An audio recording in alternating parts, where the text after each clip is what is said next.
সরাসরি কংগ্রেস প্রার্থী হিরু হালদারের সমর্থনে জনসভা করলেন নবগ্রামে অধীর চৌধুরী। দেখুন ভিডিও ফুটেজ। তাই নবগ্রামে বারবার সুযোগ পেলে ফিরে আসতে চাই, এমন একটা ব্যবস্থা করুন যাতে নবগ্রামে বারবার মানে হাজারবার নানা কাজে এখানে আসতে পারি।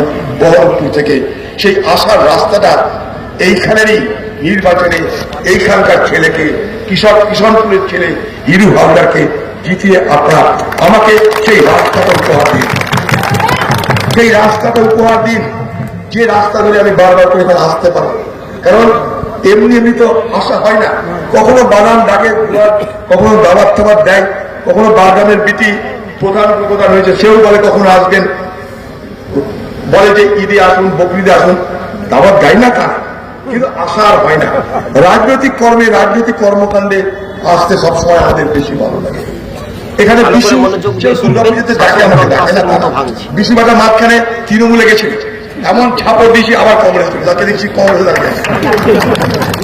বিশুকে সঙ্গে বহরমপুরে পেয়ে মারতে গেছিলাম, সারা আবার তৃণমূল করছে তো কর কংগ্রেসে, আজকে দেখছি এখানে দাঁড়িয়ে আছে।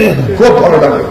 আমরা চাই নবগ্রামের মানুষ একটা সৎ, একটা পরিশ্রমী, মেহনতি ছেলেকে, যার নাম হিরু হালদার, তাকে আপনার সুযোগ দিন। ছেলেটা ভালো ছেলে, এটুকু বলতে হবে। সে কিন্তু একদম পাকা মুনি, যাকে বলে না, সে মুনি। দেখতে পেলেন দর্শক বন্ধু, তার একটাই খারাপ, সবই ভালো, আমি গায়ের একটা কুচকুচে কালো।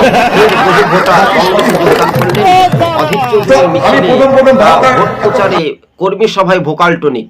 হিরু হালদার এবার নবগ্রাম বিধানসভা থেকে জয়লাভ করতে চলেছেন, শুধু সময়ের অপেক্ষা, এমনটাই মনে করছেন রাজনৈতিক মহল। তবে নবগ্রামে এবার তৃণমূলকে পরাজিত করে ফের বাজিমাত করতে পারেন কংগ্রেসের প্রার্থী হিরু হালদার।